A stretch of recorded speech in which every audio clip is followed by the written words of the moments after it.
So I'm trying out this new video idea, which is why you should learn riffs by a certain band. And this time it's my all-time favorite band called Every Time I Die. And the reason why I'm starting off with them is because I know a lot of their songs. Not all of them, but a good chunk of songs. It's especially fitting since they broke up recently, so they released a great album just a few months ago. I guess this may be maybe some kind of a tribute to that band. So I'm going to show you a bunch of riffs and talk a little bit about what it is that they're doing in their songs. So Every Time I Die songs can vary a lot in difficulty, some of them being very easy to play and some quite tricky. It's not always the riff that's difficult, sometimes it could be the arrangement of the song, or sometimes they do a lot of repetition but with slight changes, so it's like you have to listen to the song and know it really well to remember what goes where. So the first song is called Wanderlust, and it's probably one of their more popular songs, and rightfully so because it's very catchy. And it starts off with this really simple riff, and all of their songs, by the way, are in drop D until a bit later when they experimented a bit with different tunings. But most songs are in drop D, and this one is in drop D, so it sounds like this.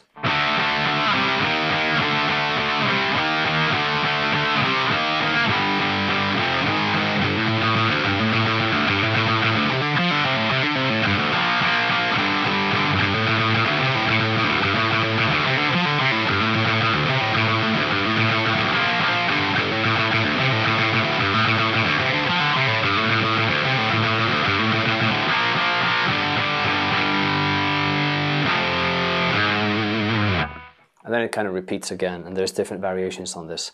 It's a very simple song. I mean, it's in D, and I guess you can watch the video and see how I play it.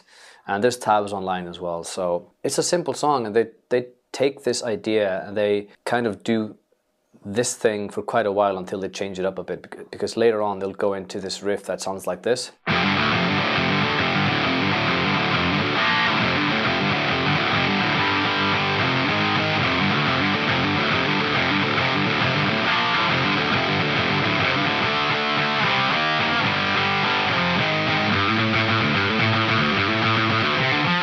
And then later on in the song they'll go through something like this.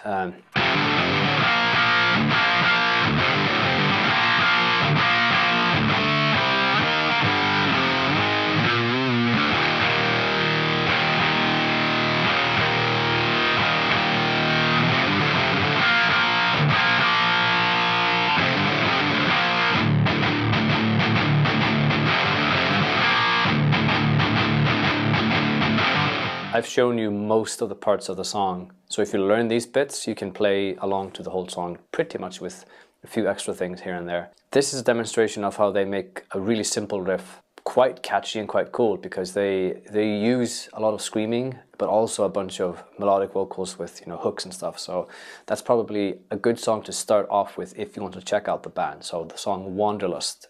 So the second song is called Leatherneck, and it is from an older album than the song before, but this shows how they can do really weird riffs, but I think it sounds really cool, and it's actually quite fun to play because it is a little bit difficult. The faster part is based a lot around hammer-on and pull-offs.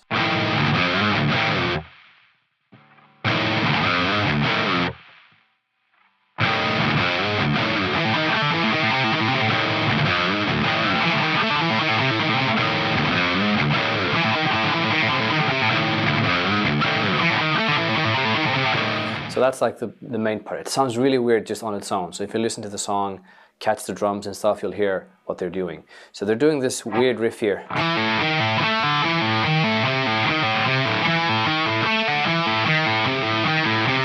But fast. So they take this riff and move it down to the D string a bit further on in the song. So going from this to this.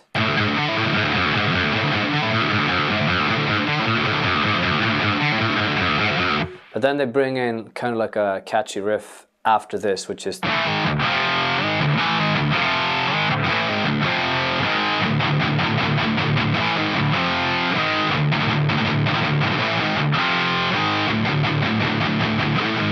So this song is a good mixture of fast, bit of a good finger exercise, but then they give you this simple riff and then they go back to the other thing. So it's like, it's a very simple song based on, kind of just based on 2 riffs in the end.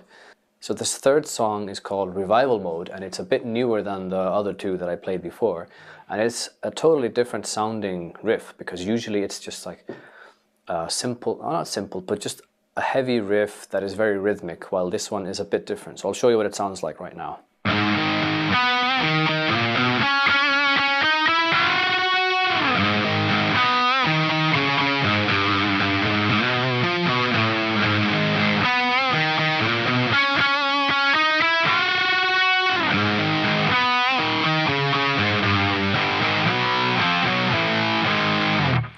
That's the intro to the song, and it sounds a bit weird because it's not really like a conventional scale or mode that you would kind of expect it to be. So it sounds a bit weird, and they don't really use scales and stuff that we are used to listening to. They just do kind of whatever they think sounds cool. So then the song goes into a much more simpler riff after this intro, and it sounds like this.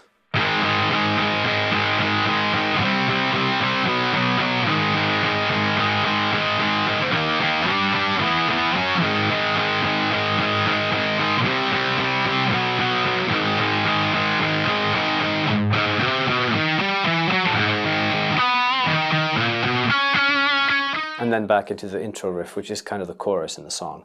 And then later on there's a crazy guitar solo, which they got the guitarist from, I think it was like Danzig or something, I'm not sure, correct me if I'm wrong. I don't know that solo because it sounds really improvised, but the solo is played on top of a really cool riff, which makes the song a lot heavier, especially if you listen to the drums. And it sounds something like this.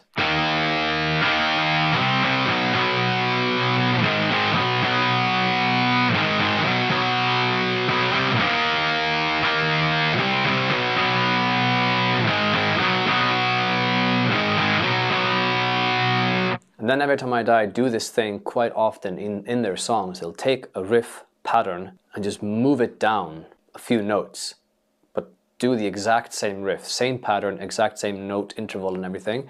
Just move it down, make it heavier, why not? So it goes, in this song, from the one that I just played, it goes from that to a lower one. I'll demonstrate what it sounds like.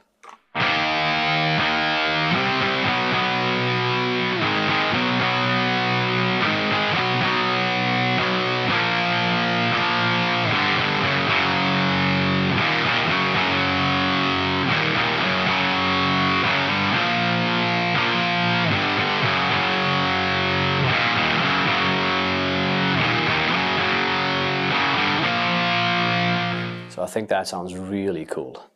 If we rewind back to 2003, when their basically hit album Hot Damn came out, which is just a riff festival. You can choose any song of that album and it's going to be crazy stuff. Some of the stuff is actually quite difficult to play as well, because it could be a really difficult pattern or lick, but sometimes it's a difficult picking thing as well. So I'll demonstrate one, the song called Floater, which on its own is going to sound a bit odd, like some of their songs, because it's very dependent on the drums and the vocals. It's like the way they write songs is they take simple ideas or simple riffs that they've made up, and then they put everything together with the drums just to form something really cohesive, but chaotic sometimes, like this song. So Floater sounds like this.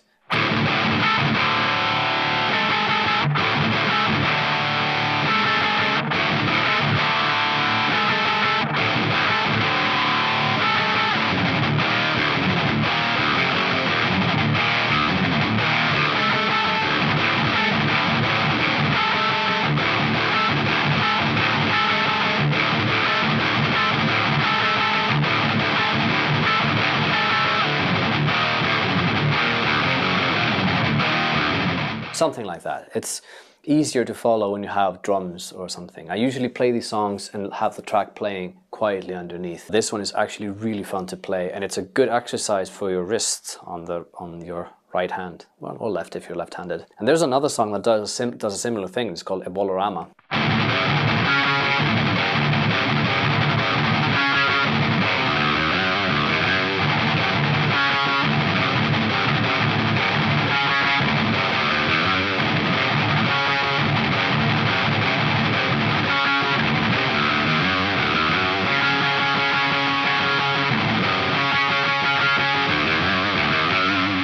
So yeah, and the whole song goes like this, and they have more songs on the album that does this. It's pretty crazy, but good exercise. The next one is from their album called Gutter Phenomenon, which is the album where they made quite a bit of a change in the way that they wrote the songs and also in the production of the record, the way everything sounds. The one that I'm gonna play for you now is called The New Black, which is also one of their more popular songs because it's just such a party rock song, I guess. And I'm just going to go through the main riff instead of the intro. And the main riff is something like this.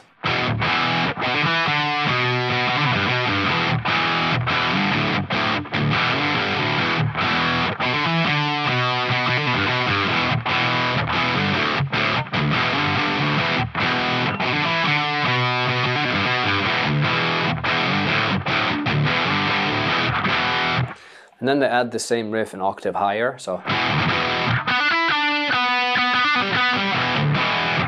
Which is kind of cool. But on top of that, they add this kind of like bridge solo part, which goes something like this.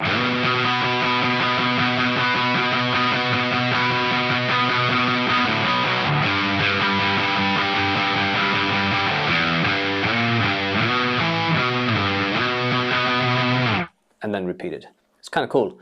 And then they go back into.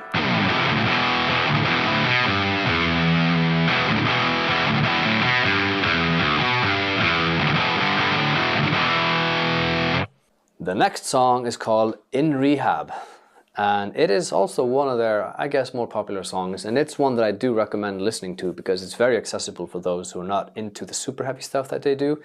And it's also interesting because they could have written it a bit on the low end with like low notes to make it like heavier, but they decided to write the whole song in like this part of the neck. They'd never go further down than here. So it starts off like this.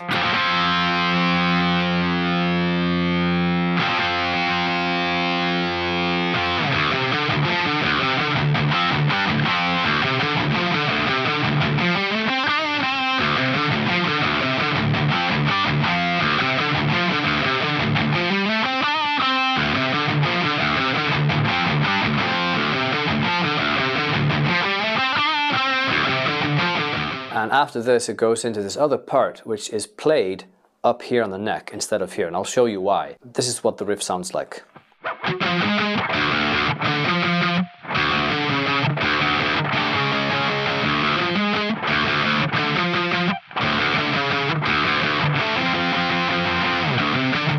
The reason why it's played up here is because it sounds fatter and heavier. If I go down here,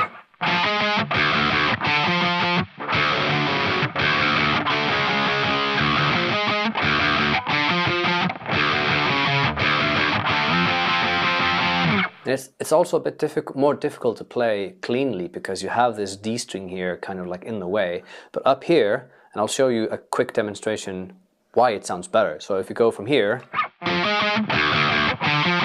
to here,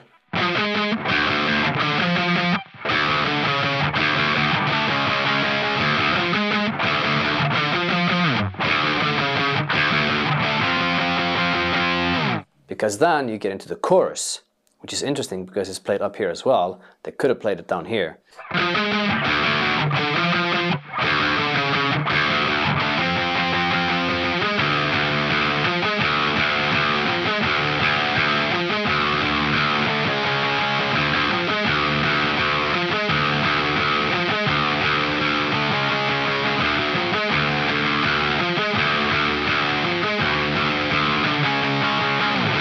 They could have played it down here.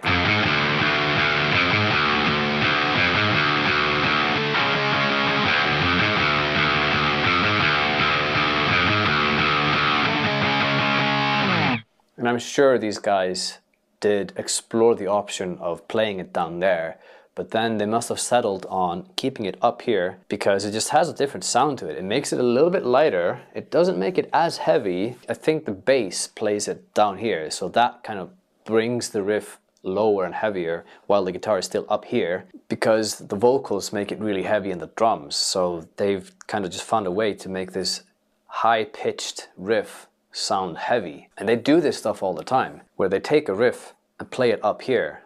So I'll show you another example. The next example is called Pigs is Pigs. it's kind of, I'm just going to show you a riff where they do this thing of playing it up here, but they do it in a conjunction of playing it down there as well. So that's where they've taken the concept of playing it down here and also an octave higher. Instead of just doing one or the other, they do both, and they do it to break up the song, even if it's the exact same riff. So in this song, Pigs is Pigs, there's a riff that sounds like this.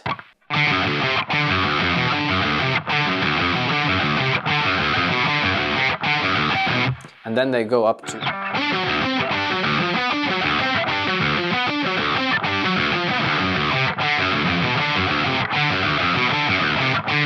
Oh, they could have played it like this.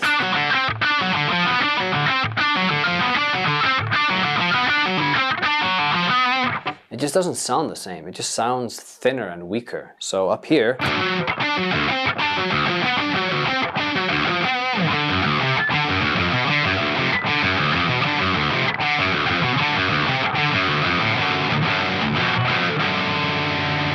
so this next song is called Awol, and it's from the latest album, which came out a few months ago. And it's just in drop D, even though some of the songs from this album are in drop C or drop A. But this one is in drop D, so I'm going to play it to you.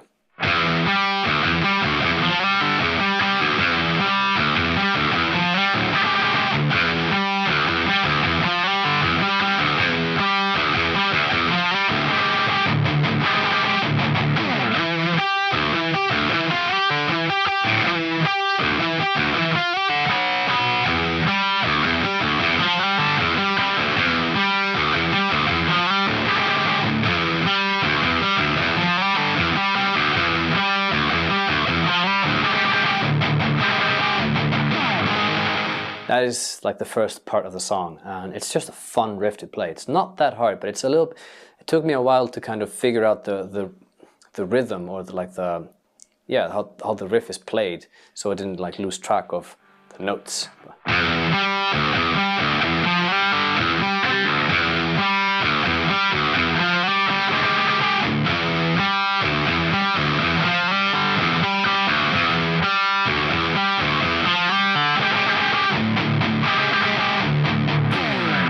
Because then, later on, they go into this really cool riff, and I'm gonna go, I guess it's like the bridge slash breakdown part. There's like 2 breakdowns in this song. And in this one, it sounds something like this.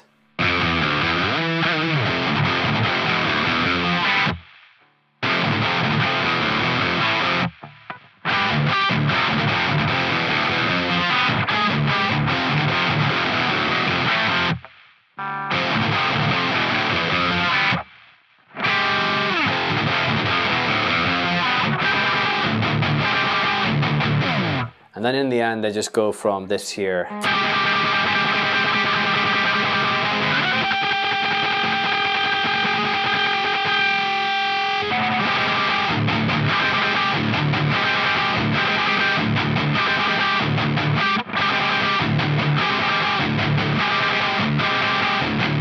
I recommend this new album they released called Radical. It's really good. It's insane. Every single song is crazy. The riffs are so heavy. So this was a brief overview of some of the Every Time I Die riffs that I really appreciate and wanted to show you guys to kind of, you know, hopefully get you interested in this band and what they have to offer in terms of guitar plays and you know, riffs and stuff like that. So I do recommend that you check them out. And some of the suggestions I had in this video are good starter songs to check out, because they do have some more obscure songs that is not as accessible for newcomers to the band.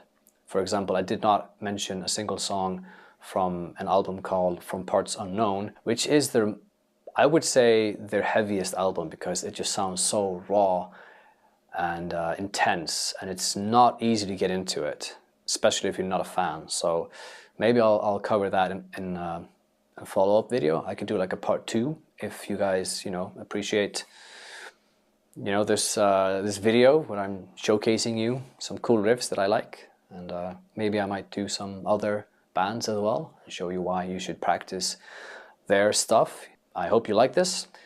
Please consider subscribing and let me know in the comments what you thought. And you know, do you know the band? Do you like them? If not, did you check them out? Do you like them now? Or yeah, just let me know whatever you want to tell me about this video. So thank you, and stay tuned.